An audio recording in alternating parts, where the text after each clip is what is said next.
जमाने में मुअज़्ज़ज़ थे हम मुसलमान होकर और तुम खारे हुए तारिके कुरआन होकर।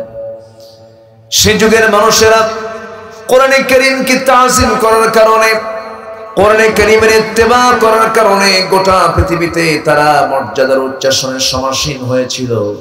আজকের মুসলমান কোরআনটাকে ছেড়ে দেবার কারণে, আংশিক মানার কারণে কিছু অংশ গ্রহণ করেছে, কিছু অংশ গ্রহণ করে নাই। কোরআনকে বাদ দেওয়ার কারণে গোটা পৃথিবীতে আজকে মুসলমান হয়ে গেছে মার খাওয়ার জাত।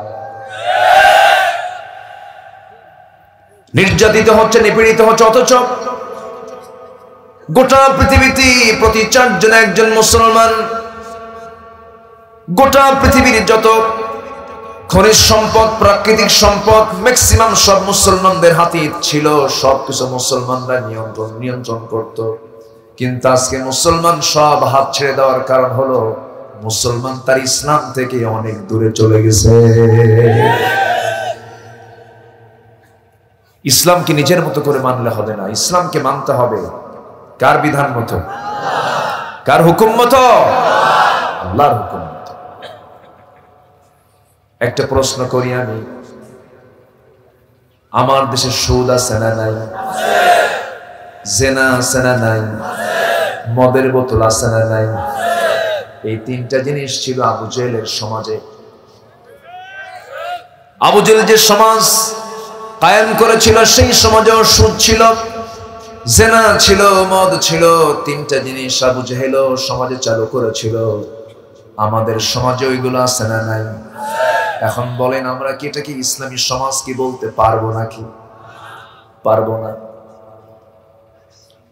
ইসলামী সমাজ আপনি কেমনে বলবেন? সুদটা আজকে অ্যাভেলেবল,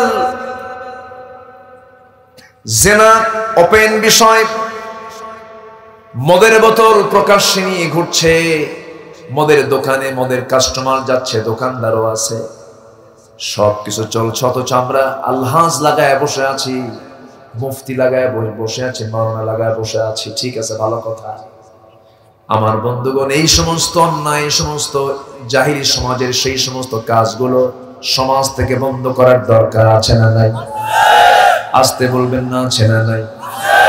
শুধু মাহফিল করলে কি বন্ধ হবে নাকি? শুধু আজ মাহফিল করলেই বন্ধ হবে না। বন্ধ হবে কেমনে, কি করে বন্ধ করতে হবে তার সিস্টেম আল্লাহ তাআলা কোরআনে জানিয়ে দিয়েছেন। আসুন ধীরে ধীরে আমরা আলোচনার দিকে চলে যাই। আল্লাহ বলছেন, বান্দারে আমি তোমার কাছে কয়েকটা কাজ দিয়ে দিচ্ছি, বান্দা এই সমস্ত কাজ যদি করতে পারো আমি তোমাকে পুরস্কার দেব। ফাজরুহু আলাল্লাহ, সেই বান্দার জন্য পুরস্কার আছে কার কাছে? আল্লাহর কাছে। 6টা কাজ তুমি করবা। সূরা শূরা পরামর্শের সূরা। এই সূরার নাম হলো পরামর্শ। এই জাতীয় পরামর্শ, জাতির জন্য পরামর্শ করার জন্য জাতীয়ভাবে যে জায়গায় বসা হয় সেই জায়গার নাম কি বলেন? সংসদ, পার্লামেন্ট। পার্লামেন্ট নামে একটা সূরা আছে, আবার দল নামেও সূরা আছে, সূরাতুল আহজাব। দল নামে সূরা আছে, পার্লামেন্ট নামে সূরা আছে। তাহলে তো রাজনীতি কোরআনে নাই। আসতে বলবেন না, আছে না নাই? যারা বলে ইসলামে রাজনীতি নাই, আবার যারা বলে ধর্মের নামে যারা রাজনীতি করে, এগুলো সব চাপাবাজি, ঠিক কিনা? যে বলবে ইসলামে রাজনীতি নাই তার ইমানই তো নাই। তার ইমান আছে নাকি? পথের যে রাজা, রাজপথ। নীতির যে রাজা, রাজনীতি। হাঁসের রাজা, রাজহাঁস বলে না? হাঁসের রাজা রাজহাঁস, নীতির রাজা রাজনীতি। শ্রেষ্ঠ রাজনীতি তো কোরআন। আল্লাহু আকবার বলেন।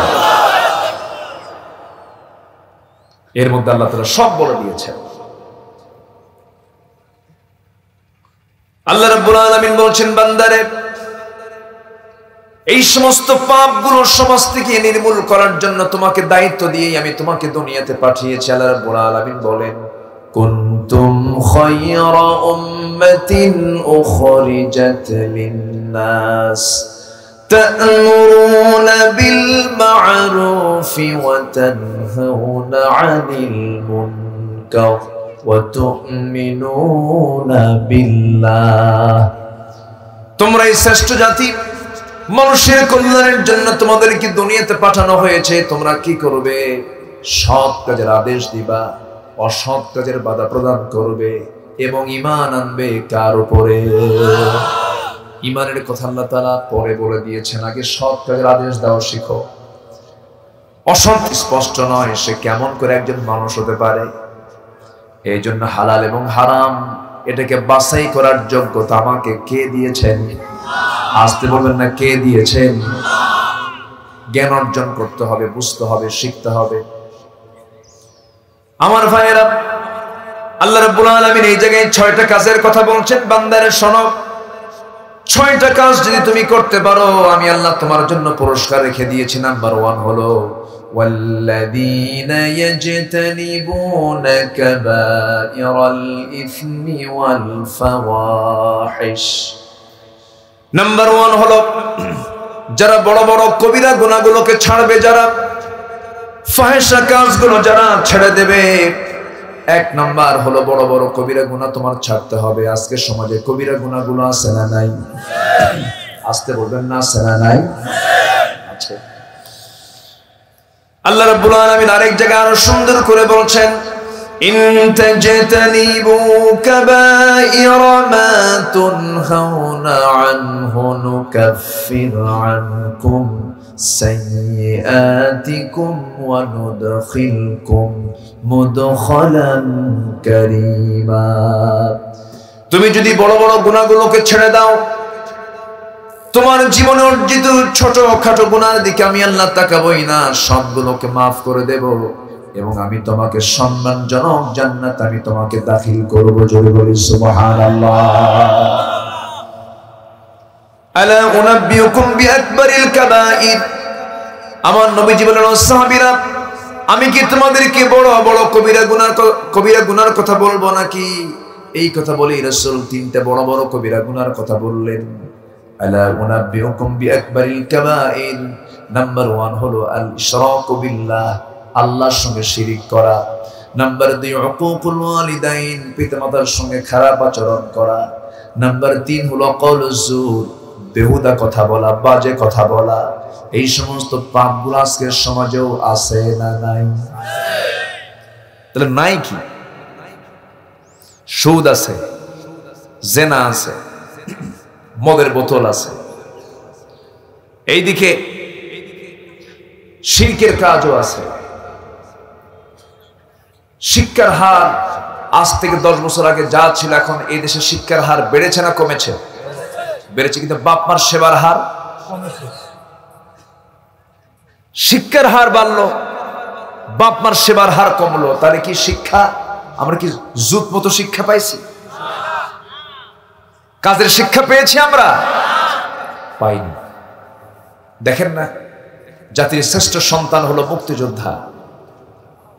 কয়েকদিন আগে জাতীয় পত্রিকার জরিপ, 2000 মুক্তিযোদ্ধা, তারা মুক্তিযোদ্ধা ভাতা নিয়েছে, যাদের বয়স হলো 52 বছর। দেশ স্বাধীন হয়েছে কয় বছর? যুদ্ধ করলো করবে, হ্যাঁ, মারপেট থেকে অথবা রুহের জগৎ থেকে। সম্মানিত ভাইয়েরা, সম্মানিত বন্ধুগণ, যে শিক্ষার ভিতর দিয়ে আল্লাহকে চেনা যায় না, যে শিক্ষার ভিতর দিয়ে বান্দার ভিতরে আল্লাহর ভয় জাগ্রত হয় না, ওটা কোনো শিক্ষা নয়। সিলেবাসে দেখলাম, কোন ক্লাসে যেন একটা সিলেবাস দিয়েছে, একটা আর্টিকেল দেখলাম, যে বই ভয় দেখায়, যে বই ভয় দেখায় সেই বই নয়। এই কিসের ঠিক? যে বই ভয় দেখায় সেই বই নয়, মানে কোরআন জাহান্নামের ভয় দেখায়। কোরআন কিসের ভয় দেখায়? জাহান্নামের ভয় দেখায়। যে বই ভয় দেখায় সে বই নয়। চিন্তা করুন কি সূক্ষ্মভাবে নাস্তিক্য চেতনা নতুন করে জাতির মধ্যে ঢুকানোর অপপ্রয়াস চালাচ্ছে। কোন ষড়যন্ত্র টিকবে না, কোন ষড়যন্ত্র টিকবে না। ইসলাম ছিল, আছে, থাকবে। নমরুদ খুব বাড়াবাড়ি করছিল, বাড়ে নাই, বেড়েছিল। আল্লাহ রাখছেন, খতম করেন নাই। ফেরাউন আসমানি কিতাবে আগুন ধরিয়ে দিয়েছিল, অসংখ্য আলেমকে হত্যা করেছিল, 40,000 শিশুকে এট এ টাইম হত্যা করেছিল তার ক্ষমতাকে পাকাপোক্ত করার জন্য। আল্লাহ ছাড় দেন, ছেড়ে দেন না। নমরুদকে শেষ পর্যন্ত দুনিয়া থেকে বিদায় করলেন কি দিয়া? হ্যাঁ, কি মশা দিয়া? সচল না অচল? অচল, ঠ্যাং নাই, একটা পাখা নাই, প্রতিবন্ধী মশা। এই তো দেখছেন, ওয়াজ কি শুধু আমি পারি নাকি? কি সুন্দর একটা ভাষা উনি বলে ফেললেন। আল্লাহ তাআলা মশার উদাহরণের জন্য দিয়েছেন। মশার উদাহরণ আছে না কোরআনে? সূরা বাকারার 26 নম্বর আয়াত। আল্লাহ রাব্বুল আলামিন বলেন, ইন্নাল্লাহা লা ইস্তাহি আন ইয়াদরিবা মাসালান মা বাউদাতান ফামা ফাওকাহা فأما الذين آمنوا فيعلمون أنه الحق জোরে বলুন আল্লাহু আকবার। আল্লাহ রাব্বুল আলামিন মশার উদাহরণ দিতে নিয়ে কোনো লজ্জাবোধ করেন না, লজ্জা পান না। যারা ঈমানদার তারা এর মধ্যে হকটা খুঁজে পায়। আর কাফেররা বলে মাযা আরাদাল্লাহু বিহাদা মাসালা, তোমার আল্লাহ এই উদাহরণ দিয়ে কি এখানে ইচ্ছা পোষণ করেছেন? ছোট্ট একটা প্রাণী মশা, কি এমন কি জিনিস? মশাকে যদি আমরা দুর্বল মনে করি, কোরআন তো কোনো অতিরঞ্জিত কোনো কথা বলে না। আল্লাহ যা বলেছেন কাজের কথা বলেছেন। এখানে মশা উদাহরণ দিয়েছেন, অবশ্যই এর মধ্যে কিছু কারণ আছে না নাই? মশা যে দুর্বল মনে করি আমরা, আসলে দুর্বল কোনো প্রাণী মশা নয়। মশার মধ্যে শক্তি আছে। আমার বন্ধুগণ, আমরা যখন রাতে ঘুমাই, মশারি টাঙ্গায় ঘুমাই, মানুষ শক্তিশালী না মশা শক্তিশালী? জেলখানায় কে ঢোকে? কে ঢোকে? মশারি তো একটা জেলখানা। সামান্য মশার কাছে আমরা বন্দী। আমি এত শক্তিশালী, মশার সঙ্গে পারি না। আল্লাহ রাব্বুল আলামিন মশার উদাহরণ দিয়েছেন 4টা কারণ আমি উল্লেখ করছি। মশা যে শক্তিশালী প্রাণী, মশা থেকে শিক্ষা নেওয়ার কিছু আছে আমাদের। নাম্বার 1, মশা যখন মানুষকে কামড়ায়, খাইতে খাইতে যেই মশা বেশি রক্ত খায় তারা হায়াত বাড়ে না কমে? ঠিক তেমন এই দুনিয়াতে যে সমস্ত লোকগুলো পরিমাণে যারা জনগণের মালগুলো লোপাট করবে, বেশি বেশি খাবে, তাদের হায়াত কমবে। ঠিক কি না? কমবে। নাম্বার 2, মশা মানুষকে কামড়ায়। মানুষকে যে মশা কামড়ায়, প্রত্যেকটা সৃষ্টিকে আল্লাহ তাআলা জোড়ায় জোড়ায় বানিয়েছেন। খালাকনাকুম আজওয়াজা, আল্লাহ মানুষকে জোড়ায় জোড়ায় বানিয়ে দিয়েছেন। মানুষের পাশাপাশি যত মাখলুক সবাইকে জোড়ায় জোড়ায় বানিয়ে দিয়েছেন। মশার মধ্যে জোড়া আছে, স্বামী মশা, পুরুষ মশা, স্ত্রী মশা। মানুষকে যে মশা কামড়ায় সে মশাটা পুরুষ মশা কামড়ায় না, স্ত্রী মশা কামড়ায়। স্ত্রী মশা। ওই যখন থেকে একজন বলেছে উনি সায়েন্সের ছাত্র, সায়েন্স না, সায়েন্সের ছাত্র, স্ত্রী মশা কামড়ায়। তাহলে কামড়ায় কারা, পুরুষ না মহিলা? ও তাই না? কি রাগটা করতেছেন নাকি আপনারা? আমি মাদেরকে এখানে ছোট করছি না। কামড়ানোর দায়িত্ব হলো স্ত্রী মশা। ও যদি না রক্ত খায় বংশ তো বিস্তার হবে না। কিন্তু মশা যে স্ত্রী মশা যে মানুষকে কামড়ায়, আল্লাহ রাব্বুল আলামিন সূরা বাকারার 26 নম্বর আয়াতে যে এক্সাম্পলটা দিয়েছেন মশার, সেই মশা কিন্তু পুরুষ মশা নয়, স্ত্রী মশার কথাই বলেছেন। বাউদাতান, স্ত্রীলিঙ্গ মুয়ান্নাস। ইস্তি মশা যে কামড়ায়, কোরআন ১৫০০ বছর আগে নাজিল হলো। আমার নবীজি কোন ল্যাবরেটরিতে পড়াশোনা করেন নাই, কোনো গবেষণাও করেন নাই। আল্লাহ রাব্বুল আলামিন ১৫০০ বছর আগে ইস্তি মশার কথা জানিয়ে দিচ্ছেন। কোরআন তো দুনিয়ার কোন লেখকের লেখা বই নয়, কোরআন এসেছে আল্লাহর পক্ষ থেকে। জোরে কোন সুবহানাল্লাহ। মৌমাছি নামে একটা সূরা আছে, সূরাতুন নামল। আল্লাহ রাব্বুল আলামিন মৌমাছিকে ওহী দিয়েছেন। মৌমাছি সে বাসায় বড় বড় বাসার ছাদের নিচে তারা বাসা বানায়, গাছের ডালে বাসা বানায়। আল্লাহ তাআলা তাদেরকে যখন অর্ডার দিয়েছেন আনিত্তাখিদি মিনাল জিবালি বুয়ুতা, আনিত্তাখিদি মুয়ান্নাসের সিগা, ঠিক আছে না? মধু আহরণ করে, মধুর ডিপার্টমেন্টে কাজ করে পুরুষ মৌমাছি নয়, মহিলা মৌমাছি। আনিত্তাখিদি মিনাল জিবালি বুয়ুতা, আল্লাহ তাআলা এখানেও মুয়ান্নাস প্রয়োগ করেছেন। নাম্বার ৩ মশার কথা বলছিলাম। নাম্বার 1 হলো কি বলেছি মনে আছে আপনাদের? হ্যাঁ, নাম্বার 2 হলো মশা কামড়ায়, স্ত্রী মশা কামড়ায়। নাম্বার 3 হলো রাতের বেলা ঘুমিয়ে পড়লাম, রাতের বেলা ঘুমিয়ে পড়ার পর মশারি টাঙ্গে শুয়ে পড়েছি, 2-1টা মশা যদি ওর ভিতরেই ঢুকে থাকে অথবা ঢুকে যায়, যদি আপনি যদি ঘুম পাড়তে যদি একটু দেরি হয়ে যায়, হঠাৎ করে যদি 2-3টা মশা যদি এসে আপনার কানের কাছে ভন ভন শুরু করে, ঘুম হবে নাকি?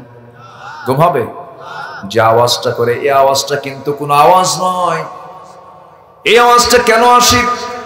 সায়েন্স বলতেছি প্রত্যেকটা মশা তার পাখাকে প্রতি সেকেন্ডে নাড়ায় হলো 500 থেকে 600 বার। 500 থেকে 600 বার। এই দুনিয়ার কোন দ্রুতগামী কোন মেশিনও এত দ্রুত কোনো কাজ করতে পারে না। একটা মশা তার পাখাকে প্রতি সেকেন্ডে নাড়ায় হচ্ছে 500 থেকে 600 বার। আল্লাহু আকবার বলেন। মশা। নাম্বার 4 হলো দুনিয়ার মানুষ। আমি মশার যে উদাহরণ দিয়েছি, এই দুনিয়া থেকে একজন কাট্টা শয়তানকে, কাট্টা কাফেরকে আমি দুনিয়া থেকে বিদায় করেছি কিসের কামড় দিয়া? কিসের কামড় দিয়া? পৃথিবীর যারা নব্য নমরুদ সেজেছ, পৃথিবীর যারা নব্য ফেরাউন সেজেছ, ইতিহাস থেকে শিক্ষা নাও। কুফর দিয়ে শাসন চলে, জুলুম দিয়ে শাসন চলে না। জুলুম দিয়ে শাসন চলে না। আল্লাহ কিছু সুযোগ দেন, কিন্তু ধরেন আল্লাহ কয়দিন? ধরেন আল্লাহ কয়দিন? একদিন ধরেন। আমার বন্ধুগণ, ঈমানকে নষ্ট করার জন্য নানামুখী ষড়যন্ত্র সমাজে বিভিন্ন দিক থেকে ষড়যন্ত্র করে যাচ্ছে। আমার আপনার ঈমানকে টিকে রাখতে হবে, পরিবারকে জাহান্নাম থেকে বাঁচাতে হবে, প্রচেষ্টা চালাতে হবে। নাম্বার 1 হলো আমরা পাপকে নিয়ন্ত্রণ করব। পাপ যে হবে না তা নয়, গুনাহ যে হবে না তা নয়, কারণ বান্দার গুনাহ করার যোগ্যতা আছে না নাই? এই যোগ্যতা কে দিয়েছেন? আল্লাহ দিয়েছেন। গুনাহ তো হতেই পারে, কিন্তু গুনাহ থেকে বাঁচার চেষ্টা করতে হবে। হঠাৎ করে কোনো গুনাহ হয়ে গেল, চোখের পানি ফেলে দিয়ে আল্লাহর কাছে মাফ চেয়ে নেব, তওবা করে নেব, মাফ করে দিবেন কে? আসতে বলুন না, মাফ করে দিবেন কে? আমি কি আলোচনা শেষ করে দেব? চালাবো আলোচনা? যাওয়ার বসার নিচ্ছেন নাকি কেউ? একজন লোক যাবেন না, একটু বসেন। হ্যাঁ, ওটা আবার বেশি বলা হয়ে গেল, তাই না? সারা রাত থাকবেন? আগ্রহ আছে আপনাদের? সবাই থাকবেন, আমি চলে যাব না। আমার তো এক রাত না, আমার তো সব রাত। খুব ভালো মানুষ আপনারা, সম্মানিত ভাইয়েরা। কেউ যাবেন না? শৃঙ্খলা রক্ষার দায়িত্ব কি এখানে একার না সবার? সবাই থাকবো। যদি আপনার সেজদায় মজা না আসে, কোরআন তেলাওয়াতে যদি মজা না আসে, কোথাও একাকী থেকে যদি আল্লাহর ভয় না আসে, ভাবতে হবে আমার ঈমানের মধ্যে কোনো না কোনো ভেজাল ঢুকছে। মাহফিলে বসে যদি আপনার আমার যদি বিরক্তি আসে ভাবতে হবে যে আমার ইমানের মধ্যে আমি আসল স্বাদ খুঁজে পাইনি।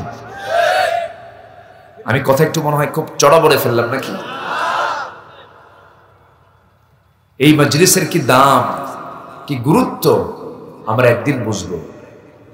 একটু বসেন না, দুই একজন করে রাত হয়ে গেছে, একটু ওঠার চিন্তা করছেন, কিন্তু না, আমরা আজকে প্রত্যেককে সাথে নিয়ে আমরা শেষে দোয়া করে এখান থেকে বিদায় নেব। জোরে বলি ইনশাআল্লাহ। আমার ভাইয়েরা, 6টা কাজ আল্লাহ তাআলা এই 3টা আয়াতের মধ্যে করতে বলেছেন। নাম্বার 1 হলো বান্দা পাপকে নিয়ন্ত্রণ করো, পাপকে ছেড়ে দাও, পাপের কাছে যেও না। নফল নামাজ পড়লাম, নফল রোজা রাখলাম, তাহাজ্জুদ নামাজ পড়লাম, জিকির আজকার করলাম, কিন্তু গুনাহ ছাড়তে পারলাম না, এটা বুজুর্গি নয়।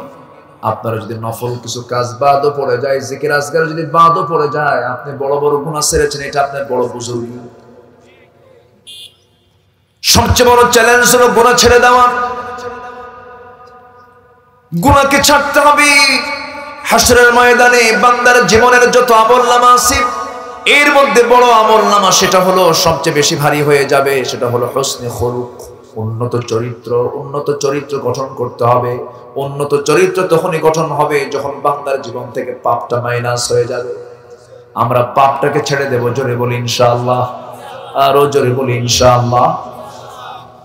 আমার বন্ধুগণ, কার জীবনে পাপ নাই? পাপ তো সবার জীবনে থাকবে, কিন্তু আল্লাহ তাআলা বলছেন ইস্তাগফিরু রাব্বাকুম ইন্নাহু কানা গাফফারা। তোমরা মাফ চেয়ে নাও আল্লাহর কাছে, আল্লাহ তোমাকে মাফ করে দিবেন। তোমার গুনাহ যত বড়, আল্লাহর রহমত তার চেয়ে অনেক বেশি বড়। এই জন্য আমরা ক্ষমা চেয়ে নেব কার কাছে? আসতে বলবেন না, কার কাছে? আল্লাহর কাছে। আল্লাহ চান বান্দা তুই আমার কাছে ক্ষমা চা, আমি তোকে ক্ষমা করে দেব। আল্লাহ বলেন বান্দা তুই আমার দিকে যখন 1 হাত আগাবি, আমি তোর দিকে 10 হাত আগাবো। বান্দা তুই আমার দিকে হেঁটে হেঁটে আসবি, আমি তোর দিকে দৌড়ে দৌড়ে যাব। আল্লাহ আমাকে মাফ করার জন্য অস্থির, কিন্তু আমরা আল্লাহর কাছ থেকে মাফ চেয়ে নিতে পারি না। প্রত্যেক রাত্রে যখন গভীর হয়ে যায়, আমার আল্লাহ তাআলা আরশ আজিম থেকে প্রথম আসমানে চলে আসেন। সুবহানাল্লাহ বলবেন না? সব রাত আরশ আজিম থেকে প্রথম আসমানে এসে বলেন আলামিন মুস্তাগফিরিন ফাগফির লাহ। কোন ক্ষমা প্রার্থী আছো? আমার কাছে ক্ষমা চাবি, আমি তাকে ক্ষমা করে দেব। কিন্তু মাসখানেক আগে গোটা পৃথিবী জুড়ে একটা খেলা হলো। কি খেলা জানেন না? বিশ্বকাপের খেলা হলো। ফজর পায় না, ফজর ঘুমে যায়, নামাজ পড়তে পারে না। কক্সবাজার থেকে মাহফিল করে রাতের বেলা আমি আসতেছিলাম, সেই সময় দেখি প্রত্যেকটা মোড়ে মোড়ে রাত 12টা, রাত 3টার দিকে বিশাল বড় প্রজেক্টর দিয়া খেলা দেখতেছে। অথচ আল্লাহ তাআলা সেই সময় প্রথম আসমানে চলে এসে বলেন কোন ক্ষমা প্রার্থী আছে আমার কাছে ক্ষমা চাইবে, আমি তাকে ক্ষমা করে দেব। মুসলমানের বেহুদা সময় নষ্ট করার সময় নেই। প্রত্যেকটা সেকেন্ডকে কাজে লাগাতে হবে, প্রত্যেকটা মুহূর্তকে কাজে লাগাতে হবে। যে কোনো মুহূর্তে আমি আপনি দুনিয়া থেকে বিদায় নিয়ে নেব। এই দুনিয়াতে আপনজন বলতে মূলত কেউ নাই। আমার আপনজন বলতে একমাত্র কেবলমাত্র শুধুমাত্র কে? আসতে বলবেন না কে? এই জন্য সকল সম্পর্কের আগে আমার সম্পর্ক হবে 1 নাম্বার কার সাথে? আর আল্লাহর সাথে সম্পর্ক করতে গেলে পাপকে গ্রহণ করব না, পাপকে বর্জন করব, পাপকে বর্জন করব। এটাই হতে হবে সবচেয়ে বড় চ্যালেঞ্জ। নিজের জীবনের আমলনামায় পাপ রাখা যাবে না। কিছু পাপ অনাকাঙ্ক্ষিত যদি চলে আসে, সঙ্গে সঙ্গে মাফ চেয়ে নেব। গুনাহ হবে আমার, মাফ করবেন কে? কে মাফ করবেন বলেন? আল্লাহ মাফ করে দিবেন। আল্লাহ তাআলা বলেন বান্দারে লাউলাম তুযনিবু লাযাহাবাল্লাহু বিকুম ওয়া লাজাআ বিকওমিন হাত্তা ইউযনিবুন। বান্দা তুমি যদি গুনাহ না করো, আমি তোমাকে এই দুনিয়া থেকে মিটিয়ে দিই, বা তোমাকে দুনিয়া থেকে বের করে দিই। এমন একটা জাতি পাঠাবো যারা গুনাহ করবে, চোখের পানি ফেলে ফেলে আমার কাছে মাফ চাবে, আমি তাকে মাফ করে দেব। কার কথা? কে বলেছেন? আল্লাহ বলেছেন। মানে কি আজকে থেকে গুনাহ শুরু করি নাকি, এরকম কিছু?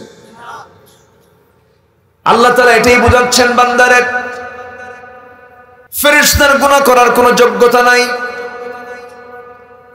তুমি বান্দা, আমি তোমাকে গুনাহ করার যোগ্যতা দিয়েছি। হঠাৎ করে যদি কোনো গুনাহ হয়ে যায়, আমার কাছে চোখের পানি ফেলে ফেলে মাফ চাও, আমি তোমাকে মাফ করে দেব। তবে হ্যাঁ, তওবা কবরের কিছু শর্ত আছে। যদি কোনো বান্দা মনে করে আজকে এই গুনাহ করব না, কালকে থেকে শুরু করব, তওবা কবুল হবে নাকি? গুনাহ মাফ হওয়ার কিছু শর্ত আছে।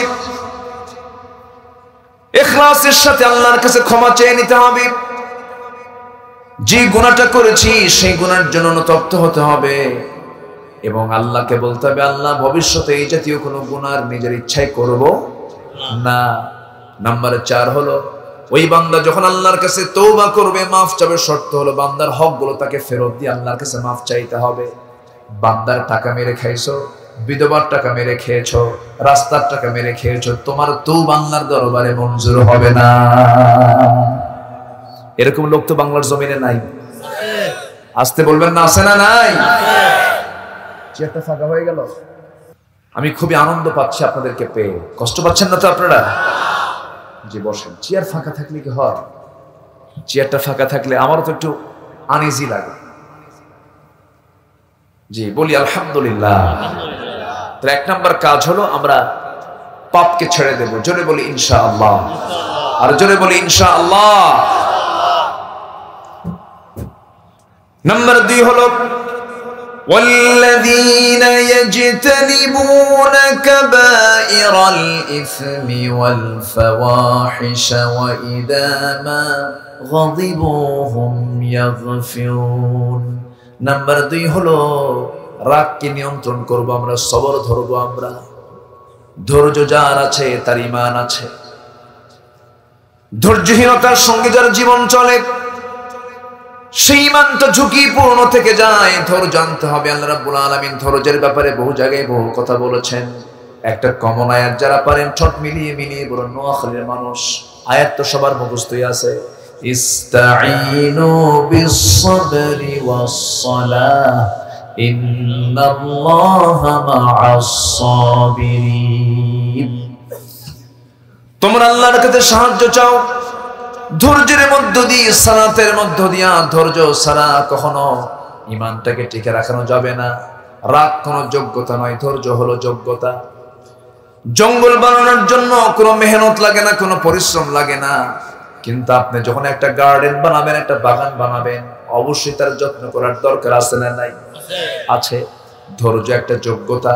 ধৈর্য ছাড়া পরিবার চালাতে পারবেন না, ধৈর্য ছাড়া সমাজ চালাতে পারবেন না, ধৈর্য ছাড়া কোনো কাজ করতে পারবেন না। কারণ ধৈর্য একটা বিশাল বড় একটা ইমানদারের জীবনের বিশাল একটা গুণ। এটা প্রত্যেকটা পয়গম্বরের সবচেয়ে বড় গুণ ছিল, তারা ধৈর্যশীল ছিলেন। ধৈর্য প্রত্যেকটা পয়গম্বরকে আল্লাহ তাআলা 16 আনা দিয়েছিলেন। আদম থেকে শুরু করে নিয়ে আমার রাসূল পর্যন্ত প্রত্যেক পয়গম্বরকে ধৈর্য দিয়েছেন কে? আল্লাহ দিয়েছেন। ধৈর্য ছাড়া আপনি ঈমানটাকে টিকে রাখতে পারবেন না। আমার ভাইয়েরা, এমন কোন পয়গম্বর নাই যাদের জীবনে পরীক্ষা আসে নাই। সমস্ত পরীক্ষায় তারা ধৈর্যের পরিচয় দিয়ে তারা 5 নাম্বার তুলেছেন। এই জন্য ধৈর্যটা আল্লাহ তাআলা এই জায়গায় বলছেন, বান্দারে ধৈর্যের পরিচয় তুমি দেবে, রাগকে তুমি নিয়ন্ত্রণ করবে, রাগকে তুমি নিয়ন্ত্রণ করবে। এরপর আল্লাহ তাআলা বলছেন নাম্বার 3 কি? والذين استجابوا لربهم وأقاموا الصلاة وأمرهم شورى بينهم। নাম্বার 3 হলো যারা আল্লাহর ডাকে সাড়া দেবে। আল্লাহর ডাকে সাড়া দেবে। আজান হয়ে গেছে, সঙ্গে সঙ্গে কোথায় যাব? বলেন কোথায় যাব? মসজিদে। এখন মসজিদে লোক বেশি থাকে না বাজারে লোক বেশি থাকে?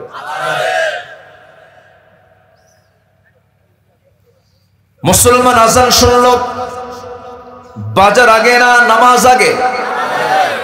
এখন কোনটা আগে বলেন? বাজারটাই আগে। আল্লাহ তাআলা ডাকতেছেন, হাইয়া আলাস সালাত হাইয়া আলাল ফালাহ, নামাজের দিকে আসো, কল্যাণের দিকে আসো। বান্দাকে আল্লাহ তাআলা ক্ষতির জন্য ডাকেন না, নামাজের মধ্যে কল্যাণ আছে না নাই? ডাক্তার দেবী শেঠি ভারতের একজন বড় ডাক্তার। ডাক্তার দেবী শেঠি তিনি তার একটা স্ট্যাটাসে তিনি লিখেছেন, তিনি বলেছেন গোটা দুনিয়াতে আমি বহু রোগীর চিকিৎসা করেছি, বহু ধর্মের মানুষ আমার কাছে চিকিৎসা নিয়ে আসে, চিকিৎসার জন্য আসে, বহু রোগী দেখেছি, কিন্তু বহু ধর্মের রোগী আমার সামনে আসার পর আমি লক্ষ্য করে দেখেছি যে সমস্ত রোগী 5 ওয়াক্ত নামাজ বা জামাতের সঙ্গে আদায় করে সেজদা দেয়, তাদের হার্ট এবং তাদের ব্রেনটা সবচাইতে ফ্রেশ। আলহামদুলিল্লাহ।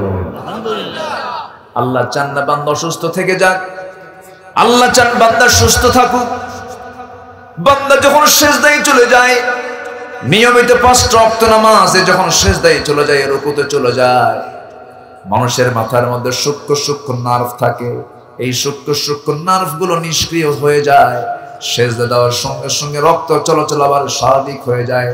সেজদা নিয়মিত যে বান্দা দেবে তার রক্ত চলাচল স্বাভাবিক থাকবে, সে সহজে ব্রেন স্ট্রোক করবে না, হার্ট স্ট্রোক করবে না। সুবহানাল্লাহ। হাইয়া আলাল ফালাহ, কল্যাণের দিকে আসো, নামাজের দিকে আসো। আল্লাহর ডাকে যারা সাড়া দেবে, আল্লাহ তাদেরকে বিশাল পুরস্কারে পুরস্কৃত করবেন। আজকে মুসলমানকে নামাজের জন্য বলতে হয়। আমি যদি একটা প্রশ্ন করি, উত্তর দিবেন সবাই। আমার দেশের মানুষ বেশি না চোর বেশি? হ্যাঁ বলেন বলেন, মানুষ বেশি না চোর বেশি? চোরই তো বেশি, কারণ যে নামাজ না পড়ে তার চেয়ে বড় চোর আছে নাকি? তার চেয়ে বড় চোর আছে?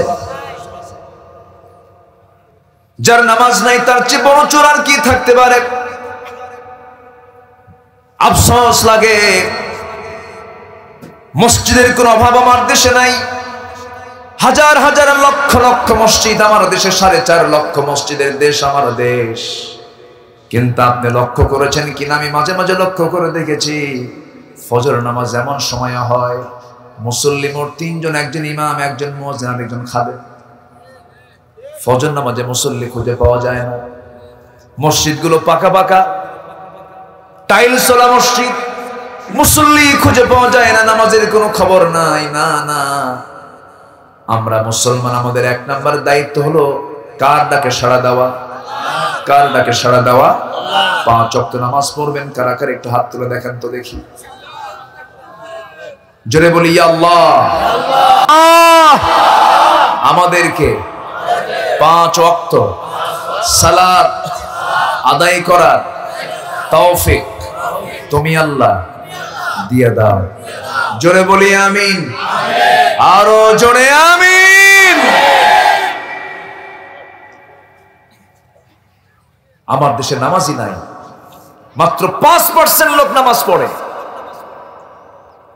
কোন নেতৃত্ব মানো যে নেতার ভিতরে নামাজ নাই, যে দলের মধ্যে নামাজের কোনো আহ্বান নাই, যে নেতৃত্ব মানতে গেলে নামাজের বাধ্যবাধকতা নাই, সেই নেতৃত্বের মুখে আমরা জুতা মারি।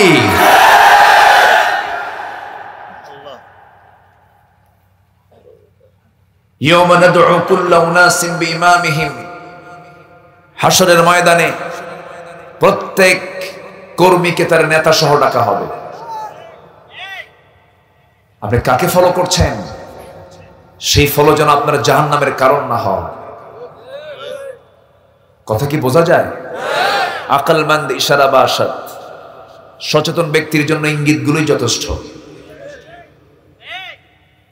যে দলের কার্যসূচিতে নামাজের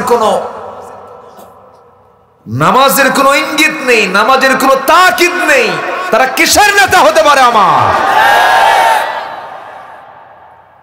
আমার নবীজি সবার আগে খবর রাখতেন নামাজ হয়েছে কিনা। মুতার যুদ্ধ একটি কঠিন যুদ্ধ, মুতার যুদ্ধ, রোমানদের বিরুদ্ধে যুদ্ধ, মোকাবেলা। আমার নবীজি সে যুদ্ধে যেতে পারেন নাই। 3000 সাহাবীকে এক জায়গায় করলেন। 3000 সাহাবীর সামনে থেকে 3 জনকে ডাক দিলেন, যায়েদ এইদিকে আসো, জাফর এইদিকে আসো, আব্দুল্লাহ এইদিকে আসো। যায়েদ, তোমাকে মুতার যুদ্ধের 1 নম্বর সেনাপতি বানায় দিলাম। জাফর তুমি 2 নাম্বার, আব্দুল্লাহ তুমি 3 নাম্বার। তবে তোমাদের এই তিনজনের প্রত্যেকেই যদি শহীদ হয়ে যায়, তোমাদের মধ্য থেকে তোমরা একজনকে সেনাপতি নিযুক্ত করে নিবা। এই তিনজন সাহাবীর বুঝতে দেরি হলো না যে আমরা নিশ্চিত শহীদ হয়ে যাচ্ছি। তাদের মুখে হাসির ঝিলিক। মুনাফিকরা পিছন থেকে এসে বলে, যায়েদ, যুদ্ধে যাইও না, তুমি কিন্তু মরে যাবা। যায়েদ বিন হারিস বলছেন, মুনাফিক, মৃত্যুর ভয় দেখাস? নাকের মধ্যে জান্নাতের গন্ধ পাচ্ছি। জোরে বলুন সুবহানাল্লাহ। আমার নবীজি বলেন, যায়েদ,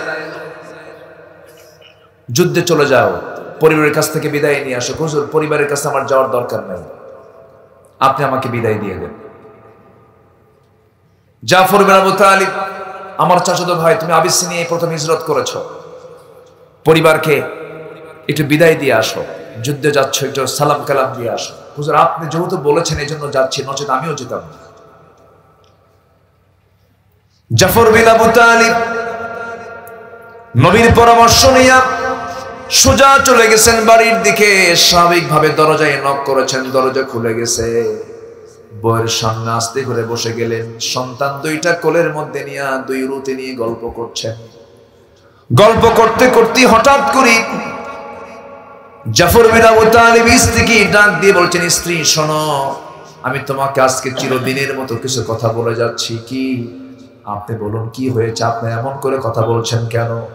বলছেন, আমার স্ত্রী আমাকে আজকে একদিনের জন্য নয়, দুদিনের জন্য নয়, চিরদিনের জন্য আমাকে বিদায় দিয়ে দাও।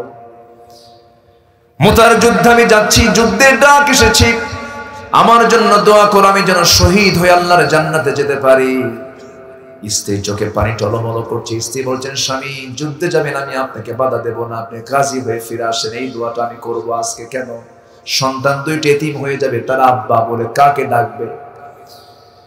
এই কথা শোনা মাত্রই জাফর বিন আবু তালিবের ভিতরে শাহাদাতের তামান্না 100% হয়ে আছে, তুঙ্গি উঠে গেছে। সেই মেজাজে তিনি করলেন কি, স্ত্রীর বাম হাতটা তিনি চেপে ধরলেন, তরবারে বের করলেন, তরবারের উল্টা দিকে স্ত্রী হাতে আঘাত করলেন মৃদুভাবে। বলছেন, স্ত্রী, যে আমি আঘাতটা করলাম, তোমার হাতটা কাটলো নাকি? না, কাটে নাই। কেন? উল্টা দিকে মেরেছেন আপনি। সঙ্গে সঙ্গে জাফর বিন আবু তালিব মুস্কি হাসি মেরে বলছেন, আমার স্ত্রী, তরবারের উল্টা দিকে আঘাত করার কারণে যেমন তোমার হাত কাটে নাই, আজকে তুমি আমার জন্য যে দোয়াগুলো করতেছো, এই দোয়াগুলো সম্পূর্ণ উল্টা। এই দোয়াগুলো কবুল হবে না, কারণ আমি আমার নাকের মধ্যে জান্নাতের সুঘ্রাণ পেয়ে গেছি। আমি 2 নম্বর সেনাপতি, আমার আগে একজন শহীদ, আমার আগে একজন সেনাপতি, পরে একজন সেনাপতি, আমি নিশ্চিত শহীদ হয়ে যাব, তুমি আমার জন্য দোয়া করো। এই কথা বলে ঘর থেকে তিনি বের হলেন। সন্তান দুইটা পিছন থেকে আব্বা আব্বা বলে ডাকে। একটা বারের জন্য জাফর পিছনের দিকে ফিরে তাকান নাই। কুল ইন কানা আবাউকুম ওয়া আবনাউকুম ওয়া ইখওয়ানুকুম ওয়া আজওয়াজুকুম ওয়া আশিরাতুকুম ওয়া আমওয়ালুন ইকতারাফতুমুহা ওয়া তিজারাতুন তাখশাউনা কাসাদাহা ওয়া মাসাকিন তারদাউনাহা আহাব্বা ইলাইকুম মিনাল্লাহি ওয়া রাসূলিহি ওয়া জিহাদিন ফি সাবিলিহি। জিহাদকে প্রাধান্য দিলেন, আল্লাহকে বেশি মহব্বত করে, রাসূলকে বেশি মহব্বত করে যুদ্ধে ঝাঁপিয়ে পড়লেন জাফর বিন আবু তালিব। আব্দুল্লাহ বিন রাওহাকে রাসূল বললেন, যাও পরিবারের কাছ থেকে বিদায় নিয়ে আসো। এমন পরিবার দুপুরবেলা বিয়ে করেছেন, বাসরাত এখনো হয় নাই, সন্ধ্যায় যুদ্ধের ডাক চলে এসেছে। ঘরের মধ্যে ঢুকলেন না, বাহির থেকে দরজার পিছন থেকে শিকল লাগায় দিয়ে বলছেন, স্ত্রী, আমাকে বিদায় দিয়ে দাও, মুতার যুদ্ধে আমি যাচ্ছি, সেনাপতি নিযুক্ত হয়েছি। স্ত্রী বলছেন, স্বামী, আমি আপনাকে বিদায় দেব কেমন করে? আমি তো আপনাকে চিনলামই না, দেখলামই না, একটু ভিতরে আসেন। একটা বারের জন্য আমি চোখের দেখে দেখিনি, আপনাকে চিনে নেই, যেন হাসরের ময়দানে অসংখ্য লোকের মাঝখান থেকে যেন আমি আপনাকে খুঁজে বের করতে পারি। আব্দুল্লাহ বিন রাওহা বলছেন, এমন সহি নিয়ত তোমার যদি হয়ে থাকে, তুমি যদি অন্য কোনো স্বামী গ্রহণ না করো, আমি যদি তোমার জীবনের শেষ স্বামী হয়ে থাকি, আখিরাতের সেই হাসরের ময়দানে তোমাকে আমাকে চিনে দেওয়ার দায়িত্ব আমার আল্লাহ নিজে নিয়ে নিবে। স্ত্রীর সঙ্গে সাক্ষাৎ করাটাকেও জরুরি মনে করলেন না। সাক্ষাৎ না করি আব্দুল্লাহ বিন রাওহা তিনি যুদ্ধে ঝাঁপিয়ে পড়লেন। যুদ্ধ শুরু হয়ে গেছে, তিনজন সেনাপতি তিনজনের শহীদ হয়ে গেলেন। আব্দুল্লাহ বিন রাওহার ইন্তেকালের পর হাত কেটে ফেলেছে, পা কেটে ফেলে দিয়েছে, গর্দানটা কেটে ফেলেছে, কিন্তু একটা বারের জন্য তিনি কালিমার পতাকা তিনি জমিনে ফেলতে দেন নাই। দুই হাত যখন কেটে ফেলেছে, মুখের মধ্যে তিনি কালিমার পতাকা কামড় মেরে ধরেছে। খালিদ বিন ওয়ালিদ চতুর্দিকে খুঁজতেছেন সেনাপতি কই, পথ করে কালিমার পতাকা উড্ডীন হয়ে আছে। দূর থেকে তিনি লক্ষ্য করছেন, গিয়ে দেখেন কামড় মেরে ধরে আছেন ঠিক, কিন্তু তিনি দুনিয়াতে আর বেঁচে নাই। কালিমার ঝান্ডা হাতের মধ্যে নিবেন, কিন্তু শক্ত মেরে কামড় মেরে ধরে আছেন। কানের মধ্যে মুখ ঢুকিয়ে বলছেন, ভাই আব্দুল্লাহ, আমি হলাম খালিদ বিন ওয়ালিদ। মুখটা ফাঁকা হয়ে গেল। কালিমার ঝান্ডা হাতের মধ্যে নিয়ে যুদ্ধ চালাতে লাগলেন। 3000 সৈন্য নিয়ে রোমানদের বিরুদ্ধে, 1 লক্ষ সৈন্যের বিরুদ্ধে 3000 সৈন্য নিয়ে খালিদ বিন ওয়ালিদ বিজয়ের পতাকা ছিনিয়ে আনলেন। মুসলমানদের বিজয় সূচিত হলো। কালিমার পতাকা উড্ডীন করে মদিনার দিকে যখন আসতেছিলেন, নবীর সামনে যখন দাঁড়িয়ে গেলেন, যুদ্ধের জয় পরাজয়ের কথা আগে না শুনে খালিদ বিন ওয়ালিদকে বলেন, সাহাবীরা তোমরা যুদ্ধ যে করেছো ভালো কথা, নামাজ কি ঠিক মতো আদায় হয়েছে কিনা? সুবহানাল্লাহ। নামাজের গুরুত্ব আছে না নাই? আসতে বলবেন না, আছে না নাই? ওয়াল্লাযীনা লিরাব্বিহিম, আল্লাহ তাআলা বলছেন ওয়াল্লাযীনা ইসতাজাবু লিরাব্বিহিম, যারা আল্লাহর ডাকে সাড়া দেবে। আমরা সবার আগে কার ডাকে সাড়া দেব? সবার আগে কার ডাক শুনবো? নামাজ 5 ওয়াক্ত পড়তে হবে। নামাজকে ছেড়ে দেওয়া যাবে না। নামাজ ছেড়ে দেওয়া হলো সবচেয়ে বড় অপরাধ। যত অপরাধ পৃথিবীতে আছে, সবচেয়ে বড় অপরাধ হলো নামাজটাকে ছেড়ে দেওয়া, নামাজকে নষ্ট করে দেওয়া। আল্লাহ রাব্বুল আলামিন বলছেন, فَخَلَفَ مِن بَعْدِهِمْ خَلْفٌ أَضَاعُوا الصَّلَاةَ وَاتَّبَعُوا الشَّهَوَاتِ فَسَوْفَ يَلْقَوْنَ غَيًّا। ওই সমস্ত বান্দার জন্য আমি আল্লাহ শুধু জাহান্নাম নয়, জাহান্নামের গর্তের মধ্যে ঢুকিয়ে ফেলবো, গাই নামক গর্তের মধ্যে ঢুকাবো, যারা 1 নাম্বার নামাজকে যারা নষ্ট করবে, নামাজকে যারা খালফুন আদাউস সালাহ ওয়াত্তাবাউস শাহাওয়াত, এবং যারা প্রবৃত্তির যারা তাবেদার হবে, প্রবৃত্তির যারা দাস হবে, প্রবৃত্তিকে মেনে যারা চলবে, নফসের যারা দাসত্ব করবে, এই দুইটা খাসলত যার মধ্যে থাকবে, আমি আল্লাহ তাদেরকে জাহান্নামের গর্তের মধ্যে আমি তাদেরকে ঢুকিয়ে ছাড়াবো।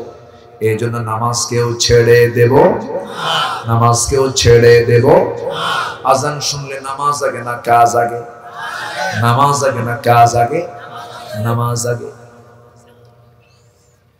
আমার ভাইয়েরা, নামাজ শুধু পড়লেই হবে না। এবার আল্লাহ তাআলা বলছেন, শোনো, আরেকটি কাজ তোমাকে করতে হবে, সেটা হলো ওয়াল্লাযীনা ইসতাজাবু লিরাব্বিহিম ওয়া আকামুস সালাহ ওয়া আমরুহুম শুরা বাইনাহুম ওয়া মিম্মা রাযাকনাহুম ইউনফিকুন। আরেকটা কাজ হলো নামাজ আদায়ের পাশাপাশি তোমাকে নামাজ কায়েমের কাজ করতে হবে। নামাজ কায়েমের কথা কোরআনে আছে না নাই? একবার না বারবার, একবার না বারবার নামাজ আদায়ের কথা আসছে একবার। সূরা কাউসারে ছাড়া আপনি কোন সূরায় আপনি পাবেন না নামাজ আদায় করো বারবার বলেন না আল্লাহ তাআলা। নামাজ পড়তে বলেছেন একবার মাত্র। যারা পারেন ঠোঁট মিলিয়ে বলুন, ইন্না আ'তাইনাকাল কাউসার ফাসাল্লি লিরাব্বিকা ওয়ানহার ইন্না শানিআকা হুয়াল আবতার। হে রাসূল, আপনি নামাজ পড়ুন, আপনি কোরবানি করুন, কিন্তু নামাজ কায়েমের কথা আল্লাহ তাআলা ৮০ বারেরও বেশি বার বলেছেন। কারণ নামাজ আদায় করলে ব্যক্তিগত হকটা আদায় হয়ে গেল, কিন্তু সমাজের সমস্ত গুনাহগুলো থেকে যাবে। সুদ বন্ধ হবে না, জেনা বন্ধ হবে না, মদের দোকান বন্ধ হবে না, কিন্তু যে সমাজে নামাজ কায়েম হয়ে যাবে সেই সমাজে সুদ থাকবে না, জেনা থাকবে না, মদ থাকবে না। এই জন্য গোটা দুনিয়া জুড়ে আপনি যেখানেই যান নামাজ পড়বেন, আপনাকে কেউ বাধা দেবে না। আমেরিকায় যাবেন, জো বাইডেন আপনার জন্য মুসাল্লা দিয়ে দেবে। ইংল্যান্ডে যাবেন, আপনি ঋষি সুনাক আপনাকে নামাজ পড়তে বাধা দেবে না। দামোদর দাস নরেন্দ্র মোদী আপনাকে ভারতে যান নামাজ পড়তে বাধা দেবে না। পৃথিবীর কোথাও আপনাকে নামাজ পড়তে কেউ আপনাকে মানা করবে না, কিন্তু আপনি যখন বলবেন নামাজ কায়েম করতে হবে, সেই সময় আপনার পরিচয় হবে জঙ্গি। ঠিক কিনা? কি পরিচয় হবে? জঙ্গি।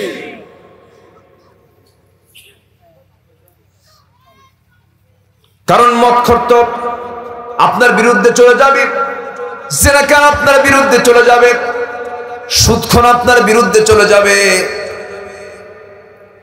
কিন্তু আপনি যদি একটু ওই দিকেও যদি একটু গাটা ভাসিয়ে দিয়ে যদি বলেন ঠিক আছে তোমারটাও চালাও, একটু তওবা করে নিও, এরকম জাতীয় লোক সমাজে আছে না নাই? বলেন, আসতে বলবেন না আছে না নাই? মদের দোকান ওপেন করবে, হুজুরকে দাওয়াত দেয়, হুজুররা যায় দোয়া পড়ে দিয়ে আসে, এরকম হুজুরও আছে না নাই? সিনেমা উদ্বোধন হবে, সেন্সর বোর্ড অনুমতি দিয়েছে, এখন দোয়া করতেছে আল্লাহ এই সিনেমার যত নায়ক নায়িকা, অভিনেত্রী যারা কাজ করেছে তাদের উপর তোমার খাস রহমত নাযিল করো। আছে আছে না নাই? মদের ফ্যাক্টরি উদ্বোধন হবে, পীর সাহেবকে দাওয়াত দিয়েছে, পীর সাহেব দোয়া করে আল্লাহ মদের ফ্যাক্টরিতে বরকত দিয়ে না।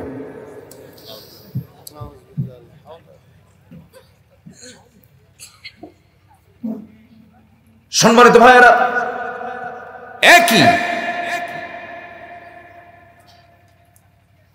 একই আলেম, একই কোরআন পড়েছে, এই কিতাব এক আলেম পড়ে তাকে সরকারি খরচে জেলের খাবার খেতে হবে, আবার এই কোরআনের ইলম হাসিল করে সরকারি খরচে হজে যায়। আছে না নাই? সম্মানিত ভাইয়েরা, সম্মানিত বন্ধুগণ, ইমাম তো সবাই, কিন্তু আবু হানিফার মতো ইমাম হতে হবে। 8 বছর একটানা তাকে কারাবরণ করতে হয়েছে। কেন? কি জন্য? তাকে কারা ধরে নিয়ে গেল? মুসলিম নামধারী জালিম শাসকদের কারাগারে তাকে থাকতে হয়েছে। বাদশা মনসুর তাকে বলল, আবু হানিফা তোমাকে আমার রাষ্ট্রের চিফ জাস্টিস বানাবো। আবু হানিফা বললেন, তোমার রাষ্ট্রের অধীনে আমি তো বিচার করতে পারবো না, আমার দরকার নেই। তাকে ধরে নিয়ে গেল, জেলখানে আটকে রাখলো। বলা হলো, তুমি যদি এই প্রস্তাব গ্রহণ না করো তোমাকে মেরে ফেলা হবে। উনি বললেন, শহীদ হয়ে যাবে, বাতিলের সামনে মাথা নত করব না। জোরে বলে সুবহানাল্লাহ, জোরে বলে সুবহানাল্লাহ। তার মাকে পর্যন্ত ধরে আনা হলো। মাকে ধরে এনে মাকে চোখের সামনে রেখে দিয়া, মার চোখের সামনে সন্তানকে মারলে মার কেমন লাগবে, মার চোখে পানি টলমল করছে। আবু হানিফা মনে মনে চিন্তা করছেন, মা তো বুড়ো হয়ে গেছে, আমার প্রতি নির্যাতন দেখে মা তো আরো বেশি অসুস্থ হয়ে যাবে। সমস্ত টর্চার গুলো মাথা পেতে নিয়েছেন, কিন্তু মার দিকটা তার পেরেশানি বেড়ে গেল। এক পর্যায়ে মার মুখটা থেকে কথা বের হওয়া শুরু হয়ে গেল। মা বলছে, বাজান রে, তোর প্রতি অত্যাচার দেখে তোর কি মনে হচ্ছে জানি না, তুই আমাকে নিয়ে কি চিন্তা করছিস তাও জানি না, কিন্তু আমার কেমন যেন মনে হচ্ছে তোর প্রতি যে অত্যাচার গুলো করতেছে না জেনে তুই জালিম শাসকের তুই অনুগত হয়ে যাস। আমি এটা চাবো না রে বাজান, আমার মন চায় তুই মার খেতে খেতে তুই শহীদ হয়ে যাবি, এই দুনিয়া থেকে শহীদের মর্যাদা নিয়ে দুনিয়া থেকে বিদায় হবি। আমি তোর শহীদের মা হওয়ার গৌরব অর্জন করে আল্লাহর সামনে গিয়ে শহীদের মা হওয়ার গৌরব অর্জন করে আমি আল্লাহর সামনে যেন দাঁড়াতে পারি। জোরে করুন সুবহানাল্লাহ। আমার বন্ধুগণ, মুনাফিকরা নামাজ পড়তে পারে, মুনাফিকরা নামাজ পড়তে পারে, কিন্তু নামাজ কায়েমের সংগ্রাম করতে পারে না। নবীর পিছনে ইক্তেদা করেছে মদিনার মসজিদে, নবী যেখানে নামাজ পড়িয়েছেন তার পিছনে তারা দাঁড়িয়ে দাঁড়িয়ে নামাজ পড়েছে, নামাজ পড়েছে নবীর পিছনে, কিন্তু তারা নেতা মেনেছে আবু জেহেলকে। ঠিক কি না? নামাজের নেতা হলো রাসূল আর সমাজের নেতা হলো আবু জেহেল। এই চরিত্র আজকের মুসলমানদের মধ্যে আছে না নাই? এটা হচ্ছে মুনাফিকি চরিত্র। আমার ভাইরা একটু কান লাগান, মনোযোগ দিয়ে শুনুন। নামাজ কায়েমের কাজ আমাকে আপনাকে করতে হবে। নামাজ যদি সমাজে কায়েম হয়ে যায়, সমস্ত অন্যায়গুলো দূর হয়ে যাবে। এই যে ওয়াজ মাহফিল গুলো যুগের উপর যুগ চলে আসতেছে, ওয়াজ মাহফিল দিয়ে তো সুদ বন্ধ হবে না, জেনা বন্ধ হবে না, মদের বোতল বন্ধ হবে না। এগুলো বন্ধ করার জন্য জায়গা মতো মদের বোতল বন্ধ করার ব্যবস্থা করতে হবে, ঠিক কিনা বলেন? আমার ভাইয়েরা, আমার নবীজি মুনাফিককে নামাজেই চেনেন নাই, আমার নবীজি মুনাফিককে রোজায় চেনেন নাই, আমার নবীজি মুনাফিককে চিনতে পেরেছেন জিহাদের ময়দানে, ঠিক কিনা? যত রক্ত লাগে দেব, প্রয়োজনে লোক পাঠাবো, মাগার আমি যাব না। এই চরিত্র নাই? আসতে বলবেন না, আছে না? নাই। কিন্তু সবচেয়ে বেশি মার খেয়েছেন মুহাম্মদ সাল্লাল্লাহু আলাইহি ওয়াসাল্লাম। আরে বিশ্বের সেরা মানুষ, তার সম্মান কত, আল্লাহ তাকে কত মর্যাদা দিয়েছেন, এত সেরা একজন মানুষ। ওহদের ময়দানে তিনি একাকী হয়ে গেলেন। ওহদের ময়দানে সমস্ত শত্রুর সম্মুখে পড়ে গেলেন। রাসূলকে মেরে মেরে কাফেররা রক্তাক্ত করে দিয়েছে। সামনের সুন্দর দুটো দাঁত ওহদে চলে গেছে। খন্দকের ময়দানে আমার নবীজি পরীক্ষা খনন করতে গিয়ে কোমর তার চলে গেছে। আমার নবীজিকে বলা হলো, সালমান ফার্সি বললেন, ইয়া রাসূলুল্লাহ, আমি যতটুকু বুঝি, এই মদিনাকে রক্ষা করার জন্য আপনাকে বাংকার করতে হবে, পরীক্ষা খনন করতে হবে।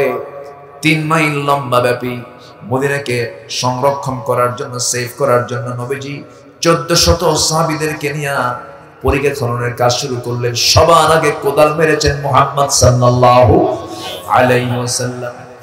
নবীজি যখন কোদাল মারতেছিলেন, পরীক্ষা খনন করতেছিলেন, বালুগুলো দিয়ে, মাটিগুলো দিয়ে নবীজির মাথা থেকে পা পর্যন্ত ধুলায় মলিন হয়ে যাচ্ছে। কোদাল মারতেছেন। 3 দিন 4 দিন চলে গেছে, কোনো খাবার নাই, যুদ্ধ বিধ্বস্ত রাসূল, যুদ্ধ চলছে। 10 বছরে তাকে 86টা যুদ্ধ করতে হয়েছে। আমার নবীজির খাবার নাই পিঠি। 4 দিন টোটাল চলে গেছে, কোনো খাবার নাই। ক্ষুধার যন্ত্রণা সহ্য করতে না পেরে যুদ্ধের ময়দানে পেটে পাথর বেঁধেছেন। আমার নবীজি কোদাল মারতে মারতে ওই যে কোমরটা কুঁজো হয়ে গেছে, আমৃত্যু নবীজি কোমর সোজা করে তিনি আর দাঁড়াতে পারেন নাই। কোমর কুঁজো হয়ে গেছে, দাঁত ভেঙে গেছে। দিন কায়েমের সংগ্রাম করতে গিয়ে সস্তা সুন্নাত আমল করে আমরা জান্নাত পেতে চাই না। না, সস্তা আমল দিয়ে জান্নাত পাওয়া যাবে না।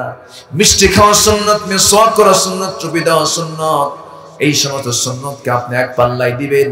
আর কোমর কুঁজো হওয়া, দাঁত ভাঙা সুন্নত কখনো সমান হতে পারে না, পারে না, ঠিক কিনা? নামাজ কায়েমের সংগ্রাম করতে হবে, জিহাদের তামান্না রাখতে হবে। জিহাদের নাম শুনলেই এক শ্রেণীর মুসলমানদের গায়ে জ্বালা ধরে, আছে না নাই? এখনো জিহাদ আছে না নাই? আসতে বলবেন না, এখনো জিহাদ আছে না নাই? জিহাদের হুকুম এখনো আছে না নাই? আচ্ছা, আমার ভাইয়ের একটা প্রেক্ষাপট মনে পড়লো, শেষ করে দেব নাকি? আর কিছুক্ষণ চালাই? খুব ভালো, নোয়াখালীতে মাহফিল করতে এসে আমি একটু মজা পাই, আলহামদুলিল্লাহ। খুব ভালো মানুষ আপনারা। একটা লোকের তো কোনো ওঠা বসা নাই। মুরব্বীর বয়স কত হবে আপনার? আল্লাহ, সুন্দর করে সুস্থ হয়ে এখনো আছেন, আলহামদুলিল্লাহ বলেন আলহামদুলিল্লাহ। আল্লাহ তুমি মুরব্বীকে আমাদের মাঝে আরো দীর্ঘদিন বেঁচে রাখো, জোরে বলি আমিন। মুরব্বীদের বেঁচে থাকার দরকার, তারা তো নিজের একটা ইতিহাস। যে বাড়িতে বুড়া বাপ মা আছে তার বরকত আছে, আলহামদুলিল্লাহ। যে বাড়িতে বাপ মা চলে গেছে তার বরকত চলে গেছে। আল্লাহ তুমি প্রত্যেককে বাপ মার খেদমত করার তৌফিক দিয়ে দাও। আজকের মাহফিলের যুবকরা অনেক দেখতেছে, আজকের মাহফিলের যুবকদের অংশগ্রহণ বেশি, বলি আলহামদুলিল্লাহ। যুবকদের জন্য 3টা কাজ আমি শিখিয়ে দেবো আজকে, একটু পরে বলছি, একটু আলোচনা একটু আগায় নেই। জিহাদের গুরুত্ব ইসলামে আছে। কেমন আছে দেখেন, একটা প্রেক্ষাপট আমার মনে পড়ল। তাবুক অভিযান ছিল হলো নবীর জীবনের সবচেয়ে বড় অভিযান। ৮৬টি যুদ্ধ নবীর দ্বারা পরিচালনা হয়েছে। এর মধ্যে সবচাইতে বড় এবং সংখ্যার দিক থেকে সবচেয়ে বেশি যে অভিযানে রাসূল তার নেতৃত্বে নিয়ে গিয়েছিলেন সাহাবায়ে কেরাম, সেটা হলো তাবুক অভিযান। ৩০,০০০ সাহাবী। কত হাজার? ৩০,০০০। তারা সোলজার, সাহাবী এবং সোলজার, তারা সৈনিক। আমার নবীজি তাদেরকে সঙ্গে করে নিয়ে তাবুকের প্রান্তরে পৌঁছে গেলেন। কিন্তু রোমানরা ওই মুতার প্রান্তরে ৩০০০ সাহাবীর সাথে হেরে যাওয়ার কারণে এবং সেই যুদ্ধে রাসূল নিজে অংশগ্রহণ করেননি, তাদের মধ্যে একটা পেরেশানি কাজ করতেছিল। ৩০,০০০ সৈন্য নিয়ে মুহাম্মদ নিজে আসছে যুদ্ধে, কেমনে সম্ভব? যুদ্ধ হয়নি। বিনা যুদ্ধে আমার নবীজি আবার মদিনায় ব্যাক করলেন। ব্যাক করে মদিনার মসজিদের ভিতরে তিনি বসে আছেন। এমন সময় এক সাহাবী আস্তে আস্তে করে একাকী হেঁটে এসে নবীর সামনে বসে বলছেন, ইয়া রাসূলুল্লাহ, আমি আপনার কাছে মাফ চাইতে আসছি। রাসূল বলেন, কেন, তুমি কি অপরাধ করেছো বলো? হুজুর, আমি বড় একটা অপরাধ আমার কাছে মনে হচ্ছে। কি? আপনি তাবুকে গেছেন সাহাবায়ে কেরামকে সাথে নিয়ে, কিন্তু আমি সেই তাবুকে যাই নাই। আমার নবীজি বলেন, তুমি কেন যাও নাই? কি তোমার ওজর কি ছিল? হুজুর, আমার কোনো ওজর ছিল না, আমি গড়িমসি করেছি, আমি অবহেলা করেছি, আমি ইচ্ছে করে যাই নাই। আমার নবীজি বললেন, সত্যি কি তাই? হ্যাঁ হুজুর, আমি ভুল করেছি, আমাকে মাফ করে দেন। রাসূল বললেন, আর কে কে যাও নাই? হুজুর, হেলাল বিন উমাইয়া যায় নাই। আর কে কে যাও নাই? মুররা বিন রাবিয়া যায় নাই। আর কে কে যাও নাই? হুজুর, আমার জানা নাই। মোট কয়জন হলো? ৩ জন। রাসূল নোট করলেন, নোট করে বললেন, ঠিক আছে, কাব বিন মালিক তুমি চলে যাও। তিনি মসজিদ থেকে বের হওয়া মাত্র নবীজি সঙ্গে সঙ্গে নোটিশ জারি করলেন। কি নোটিশ জারি করলেন? মদিনার সমস্ত মুসলমানদেরকে জানান দিয়ে দিলেন, ও মদিনার মুসলমানেরা, আমি বিশ্বনবী ফরমান জারি করে দিলাম, এই মদিনার সমস্ত মুসলমানরা তোমরা কি করবে? কাব বিন মালিক, হেলাল বিন উমাইয়া, মুররা বিন রাবিয়া, যারা জিহাদে যায় নাই, যুদ্ধে যারা অংশগ্রহণ করে নাই, এই ৩ জনের সঙ্গে লেনদেন, কথাবার্তা, সালাম কালাম, সকল কিছু তাদের কাছ থেকে তোমরা দূরে থাকবা, বয়কট করবা। তাদের সঙ্গে সম্পূর্ণ তোমাদের সঙ্গে তাদের সঙ্গে কোনো সম্পর্ক রাখা যাবে না। আজকে থেকে বয়কটের ডাক দিয়ে দিলাম, কেউ তাদের সঙ্গে কোনো কথা বলতে পারবা না। এই চূড়ান্ত কথা যখন গোটা মদিনার সবার কাছে যখন ছড়িয়ে পড়লো, টপ টপ হয়ে গেছে, কাব বিন মালিকের কাছে সংবাদটা চলে গেছে। তিনি নিজে গিয়ে নবীর কাছে মাফ চাইলেন, কিন্তু নবীজি তাকে মাফ করলেন না। কারণ আমার নবীজি এখানে লক্ষ্য করে দেখলেন কাব বিন মালিক কেন গেল না, জিহাদকে কেন সে প্রাধান্য দিল না। নবীজির শক্ত ভূমিকা পালন করলেন। কাব বিন মালিক সে অবস্থায় সোজা বাড়ির দিকে রওনা করলেন। বাড়ির দিকে আসলেন, দরজায় নক করলেন, আমার স্ত্রী, আমি কাব বিন মালিক, দরজা খুলো। দরজার কাছে এসে দরজা না খুলেই ভিতর থেকে স্ত্রী বলছেন, স্বামী আমার, দরজা আমি খুলবো, তবে শর্ত হলো এই দরজাতে খুলে আমি আপনাকে ঘরের মধ্যে ঢুকায় দিয়া পিছনের দরজাতে আমি বাইরে বের হয়ে আসবো। কারণ যে ব্যক্তিকে নবীজি বয়কট করেছে, আমিও তাকে বয়কট করতে বাধ্য হলাম। আমার ভাইয়েরা, কাব বিন মালিকের চোখের পানি আর বন্ধ হয় না, অঝরে ঝাড়ায় কাঁদতেছেন। ঘরের দরজা থেকে তিনি আবার মুখটা ফিরায় নিয়ে সামনের দিকে আসতেছেন। সামনের ছোট্ট 2টা বাচ্চা, তার নিজের সন্তান, ফুটফুটে বাচ্চা, 11 বছর 13 বছর। এই বাচ্চাগুলোকে ডাক দিয়ে বলছেন, সন্তানগুলো এইদিকে আসো, তোমাদের কি একটু আদর করি। বাচ্চাগুলো বলতেছে, আব্বা যাওয়া যাবে না, কারণ শুনেছি রাসূল নাকি তোমাকে বয়কট করেছে, আমরাও তোমাকে বয়কট করলাম। কাব বিন মালিকের কাছে দুনিয়াটা একদম সংকীর্ণ হয়ে গেল, আসমান যেন ভেঙে পড়লো তার মাথার উপরে। হেলাল বিন উমাইয়া রাদিয়াল্লাহু তাআলা আনহু, তার বয়স 70 বছর। 70 বছরের কি যুবক থাকে না, বুড়া হয়? আমার নবীর চাইতে বয়স বেশি, 70 বছর বয়স। নবীজি তাকেও বয়কট করার ডাক দিয়েছেন, তার সঙ্গে কোনো কথা বলবা না। মুররা বিন রাবিআ সিজদায় পড়ে পড়ে কাঁদতেছেন। হেলাল বিন উমাইয়া করলেন কি, যখন শুনতে পেলেন এই বুড়া মানুষটা করলেন কি, বাড়ির ভিতর থেকে একটা দড়ি হাতে নিলেন। দড়িটা নিয়ে সোজা মসজিদ নববীর সামনে এসে একটা খুঁটির সাথে দড়িটা বাঁধলেন, নিজের দুটো হাত স্বেচ্ছায় বেঁধে ফেললেন।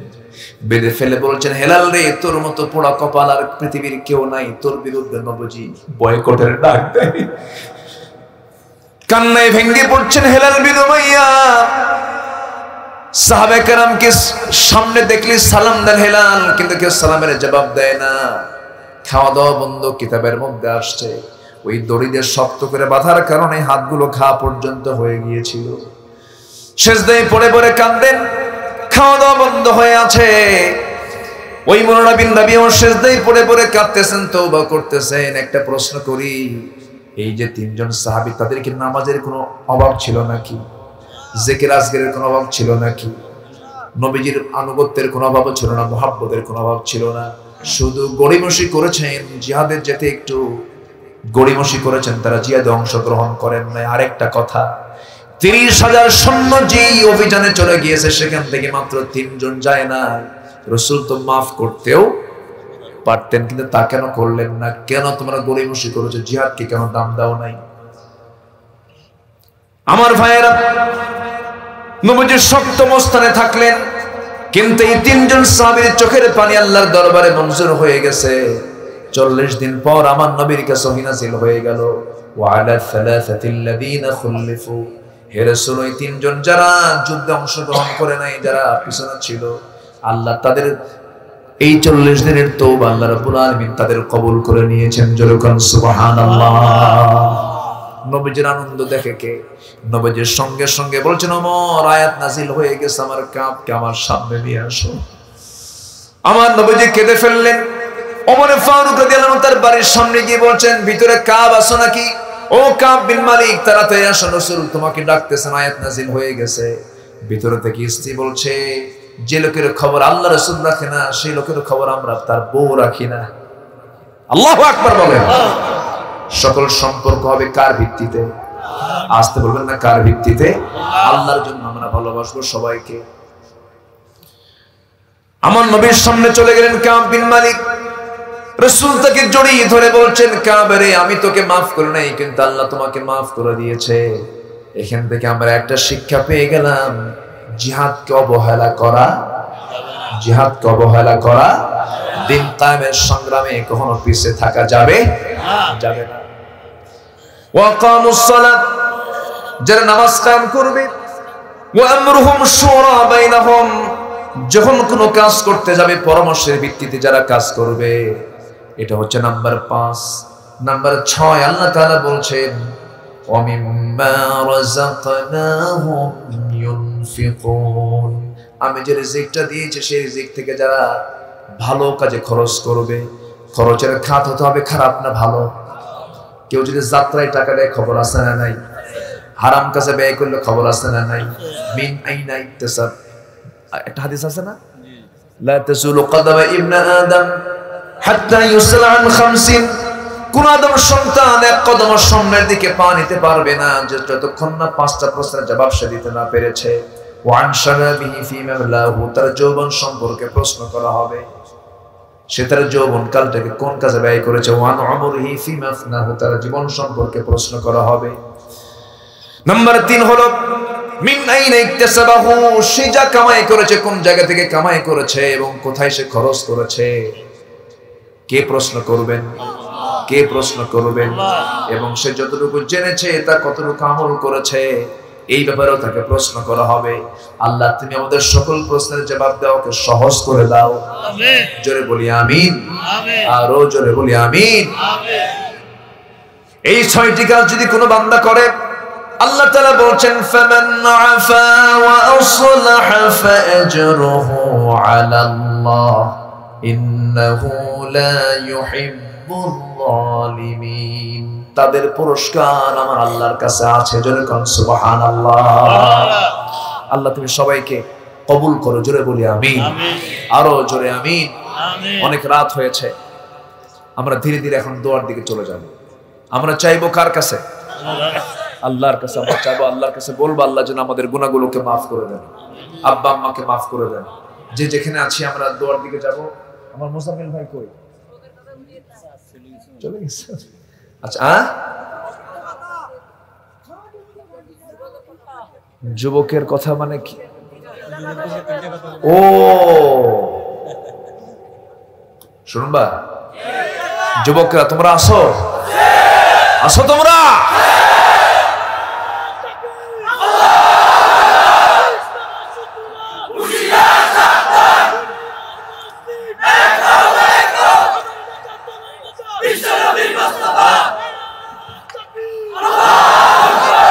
যুবকদের জন্য 3টা কাজ। নাম্বার 1, তাড়াতাড়ি বিয়ে করো।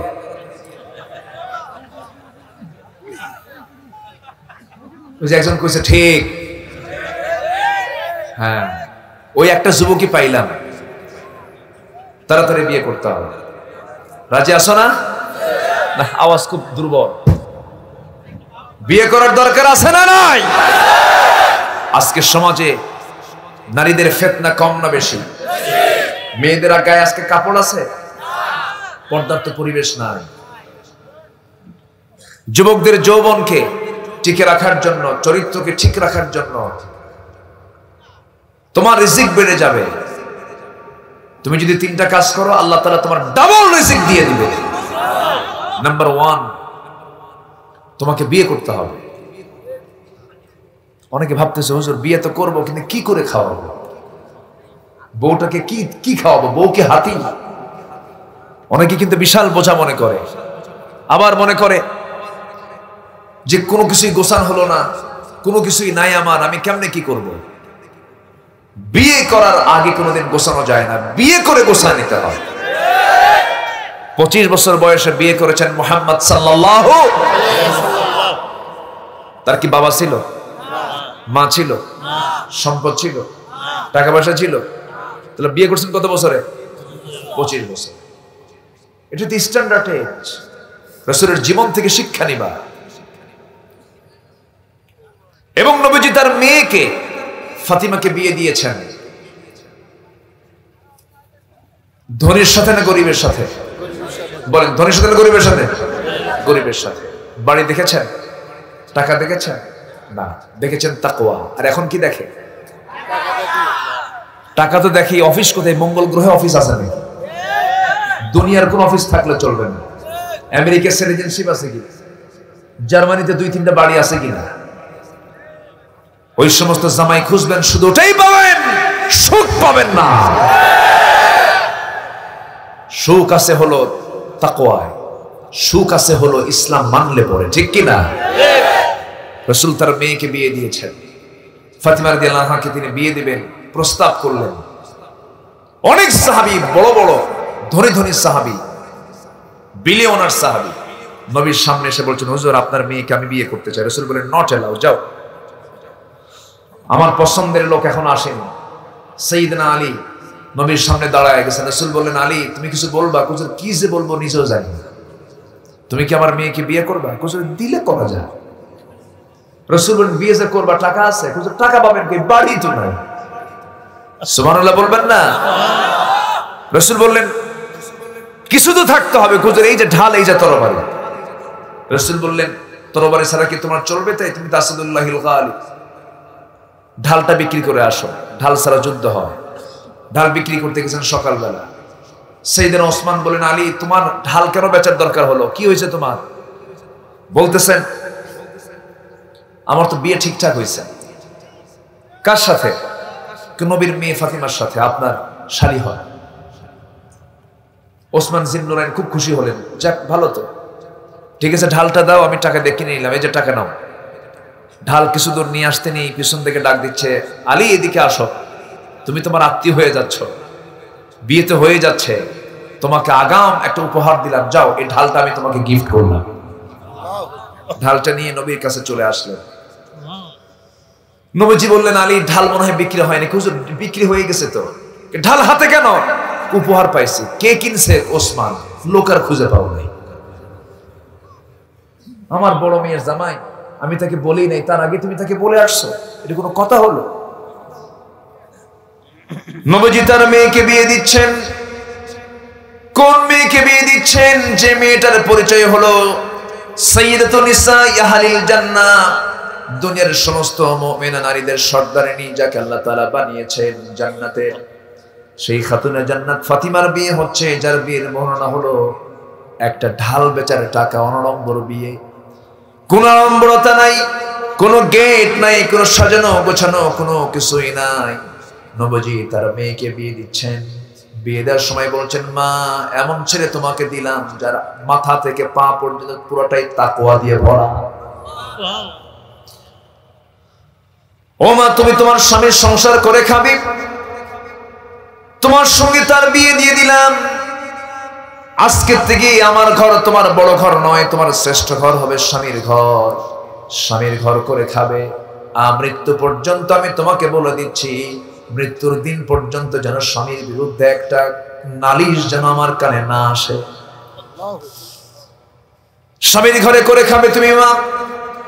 কিন্তু আজকের সমাজে কিছু বাপ আছে, তাদের মেয়েদেরকে বিয়ে দেয়, বিয়ে দিয়ে বলে মা যা স্বামীর ঘরে করে খা, যদি তোর স্বামী কিছু কয় শুধু ফোন লাগাবি, খাইয়া ফালাবো। আসেন এরকম আসেন, কোনদিন সুখ আপনি পাবেন না। বিয়ের পরে যে সমস্ত মেয়েরা স্বামীর ঘরের চাইতে বাবার ঘরকে বেশি প্রাধান্য দেবে, সুখ হবে না, সুখ হবে না। ওই যে নবীজি তাকে পাঠিয়ে দিলেন। পাঠিয়ে দেওয়ার সময় তিনি তেমন কিছু দিতে পারেন নাই। আটা পেশার জন্য একটা পিসদানি দিলেন, পান করার জন্য একটা পান পাত্র দিলেন, পানির মশক দিলেন, চামড়ার একখান তোশক দিলেন। বললেন মা যাও। নিজস্ব কোনো বাড়ি নাই, ভাড়া বাড়িতে থাকেন। ফাতিমার জীবনটা এত সিম্পল ছিল। সহিহ হাদিসের বর্ণনা, ফাতিমা রাদিয়াল্লাহু আনহা তিনি পিসদানি দিয়ে আটা পিষতে পিষতে তার হাতে দাগ পড়ে গিয়েছে। বিশ্ব নবীর মেয়ে খাতুনে জান্নাতের কি সিম্পল জীবন। আমার আলোচনাগুলো মারা শুনছেন কিনা জানি না। এরপরে তিনি করতেন কি, কূপ থেকে যখন পানি তুলতেন নিয়মিত, কূপ থেকে পানি তোলার কারণে কোমর পর্যন্ত তার দাগ হয়ে গেছে। ঘর ঝাড় দিতে নিয়ে তার কাপড় চোপড় গুলো ময়লা হয়ে যায়। ছোট্ট দুইটা বাচ্চা, তাদের দেখাশোনা করতে গিয়ে তিনি হিমশিম খাচ্ছেন। নবীর কাছে একদিন চলে আসলেন, এসে বলছেন আব্বা আপনি তো রাষ্ট্রপ্রধান, আপনি যদি আমাদের জন্য একটা খাদেমের ব্যবস্থা করতেন, একটা কাজের মানুষের ব্যবস্থা করতেন, খুব উপকার হতো। আপনার হাসান হোসেনের কষ্ট হয়, দেখুন তো আব্বা কিছু করা যায় নাকি। আমার নবীজি আস্তে করে তাকে ডাক দিয়ে আড়ালে নিয়ে গিয়ে বলছেন, মা রে তোমার আব্বা কেমন তুমি তো জানো।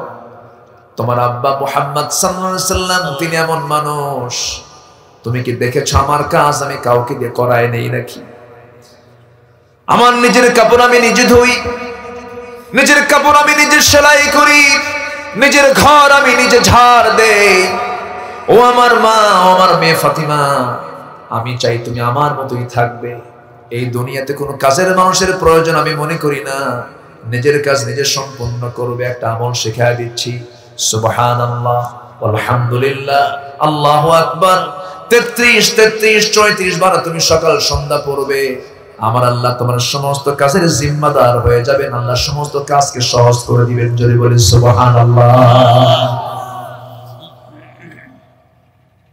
আমার বন্ধুগণ, বিশেষ করে যুবকদেরকে বলবো, যুবক বিয়ের সময় যখন তোমার প্রয়োজন হয়, মনে হচ্ছে তোমার যৌবনটা নষ্ট হয়ে যাচ্ছে, তুমি চরিত্রহীন পড়ার আশঙ্কা হয়ে চরিত্রহীন হওয়ার তুমি আশঙ্কা করছো, ফ্যামিলিকে বলবে, মুরব্বীদেরকেও বলবো, মুরব্বীরা আপনার ছেলে বয়স্ক হয়ে গেছে, বিয়ে দিচ্ছেন না। সে যদি বিয়ের প্রয়োজন মনে করে আপনি কেন বিয়ে দিবেন না? আপনারও তো চিন্তা করা উচিত। ওই ছেলেটা যৌবন প্রাপ্ত হয়েছে, সে যদি কোনো জেনার কাজে লিপ্ত হয়ে যায়, সেই জেনার গুনার অংশটা আপনার আমলনামায় চলে আসবে। এই জন্য সতর্ক থাকতে হবে। যৌবন আসলে মেয়েদেরকে বিয়ে দেওয়া উচিত, বিয়ের বয়স হলো বিয়ে দেওয়া উচিত। যে কাজগুলো দেরি করতে নেই, মারা গেলে জানাজা তাড়াতাড়ি হওয়া উচিত, ঠিক কিনা? ঋণ করলে ঋণ তাড়াতাড়ি পরিশোধ করা উচিত। এই সমস্ত কাজে কখনো গাফলতি করা উচিত নয়। যুবকরা নাম্বার 2 কাজ করবা কি? তোমার রিজিক যদি বৃদ্ধি করতে চাও সেটা হলো পৃথিবীর সবচেয়ে উত্তম আচরণটা তুমি আব্বা আম্মার সঙ্গে করবা। সবচেয়ে উত্তম আচরণ তুমি আব্বা আম্মার জন্য বরাদ্দ করবা। সহিহ হাদিসের বর্ণনা, যদি কেউ তার রিজিকটাকে বৃদ্ধি করতে চায় সেজন্য তার আত্মীয় স্বজনদের সঙ্গে সুন্দর আচরণ করে। একজন মানুষের জীবনের সবচেয়ে কাছের মানুষ হচ্ছেন আব্বা আম্মা। আপনি আব্বা আম্মার সঙ্গে যত সুন্দর আচরণ করবেন আল্লাহ আপনার রিজিকটা ডাবল ডাবল করে দিবেন। জোরে বলি সুবহানাল্লাহ, আরো জোরে বলি সুবহানাল্লাহ। সবার বাড়িতে আব্বা আম্মা আছে না নাই? আছে না? আছে। যদি কোনো ভুল হয়ে যায়, ফাউল করে ফেলেছো, বাড়িতে গিয়ে সোজা গিয়ে আব্বা আম্মার পাটা ধরে নিবা, মাকে কোলের মধ্যে তুলে নিবা। বয়স্ক মা তোমাকে কোলে লালন পালন করেছেন, কত কষ্ট করে কোলে পিঠে লালন পালন করেছেন, বুড়ি হয়ে গেছে মা। মাঝে মাঝে কোলের মধ্যে নিয়ে বলবা, মা তুমি আমাকে কোলে নিয়েছো, আমি তোমাকে কোলের মধ্যে নিলাম। মার কলিজাটা বড় হয়ে যাবে, দিল থেকে দোয়া করে দেবে। মা তো এমন একটা মানুষের নাম, মার মাঝে আল্লাহর মাঝে কোনো লাইসা হিজাব, কোনো পর্দা থাকে না। বাবার দোয়ার মাঝে আল্লাহর মাঝে কোনো পর্দা থাকে না। লক্ষ টাকা খরচ করে হজ করতে গেছেন, সেই হজ আপনার কবুল হতেও পারে নাও পারে, জান্নাত সেখানে নিশ্চয়তা নাই। নামাজ পড়ছেন, ঠান্ডা পানি দিয়ে ওযু বানায় নামাজ পড়ছেন, সেই নামাজ পড়ে আপনি জান্নাত পেতেও পারেন নাও পারেন। আপনার জীবনের গুনাহ মাফ নাও হতে পারে, আল্লাহ ইচ্ছা করলে মাফ করতে পারেন নাও পারেন, কিন্তু নিশ্চিত আপনি জান্নাত পাবেন। আল জান্নাতু তাহতা আকদামিল উম্মাহাত, মার পায়ের নিচে জান্নাত। জোরে বলুন সুবহানাল্লাহ। কোন ভুল হয়ে গেছে সঙ্গে সঙ্গে মাফ চেয়ে নেব। পৃথিবীর সব মানুষকে আপনি কিছু দিবেন, সারও কিছু চায়। বউকে দিবেন একটা কাপড়, বলবে এটা কি কাপড় আনছো, আমার পছন্দ হয় নাই। ছেলেকে একটা বাইক কিনে দিবেন, বলবে না এটা আমার পছন্দ হয়নি আব্বা। ছেলেকে একটা মোবাইল একটা কিছু কিনে দিবেন, সে বলবে আব্বা এর চেয়ে ভালো কিছু আছে। পৃথিবীর কাউকে আপনি দিয়ে খুশি করতে পারবেন না। মাকে কিছুই দেওয়া লাগে না, মার কাছে একটা আপেল নিয়ে যাবেন, মার কাছে আপনি একটা বেদনা নিয়ে যাবেন। সেই বেদনাটা ভেঙে আপনি বেদনার কোয়াটা, বেদনার সেই একটা করে অংশটা আপনি আস্তে আস্তে করে মার মুখে উঠায় দিতে চাবেন। মা বলবে বাজান বেদনা আমার হাতে দিয়ে দে, আমি তোকে খাওয়াই দেই, তোর মুখটা শুকনা, তুই খা। মার মোহাব্বত, মার ভালোবাসা পৃথিবী একদিকে, মার ভালোবাসা একদিকে, মার ভালোবাসাই বেশি ভারী হয়ে যায়।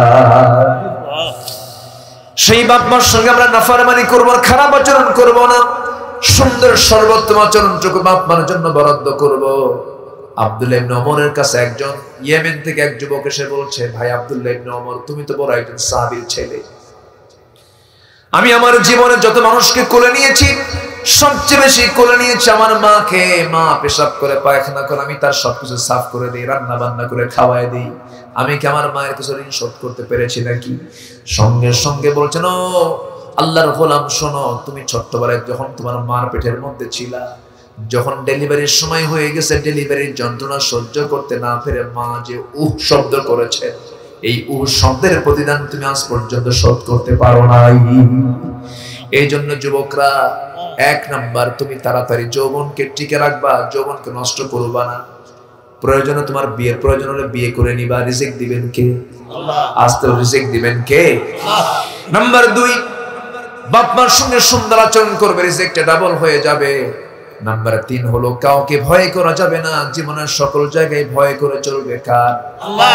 আস্তে বলবেন না কার? আল্লাহ। আল্লাহ কবুল করুন, আমিন। আল্লাহ কবুল করুন, আমিন। আল্লাহ কবুল করুন, আমিন। আসেন আমরা দোয়া করি। আমি আর চাচ্ছি না বেশি রাত, কেন ফজরের সময় আছে, ফজরের নামাজ পড়তে হবে, সব দিকে খেয়াল করা দরকার। সবাই কি ফজর পড়বো না ইনশাআল্লাহ? জোরে বলি ইনশাআল্লাহ।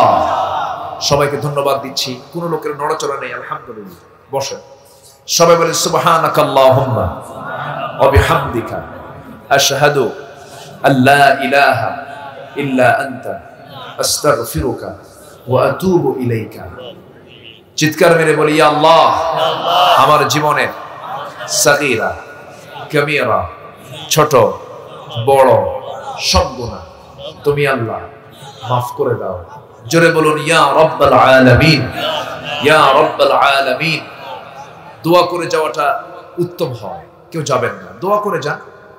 দোয়ার দরকার আছে না বলেন তো? এত লোক আপনি পাবেন কোথায়? আপনার জীবনে আপনি এত লোক নিয়ে দোয়া করার সুযোগ নাও পেতে পারেন। বসেন, আমরা একসঙ্গে চাইবো কার কাছে? আল্লাহর কাছে।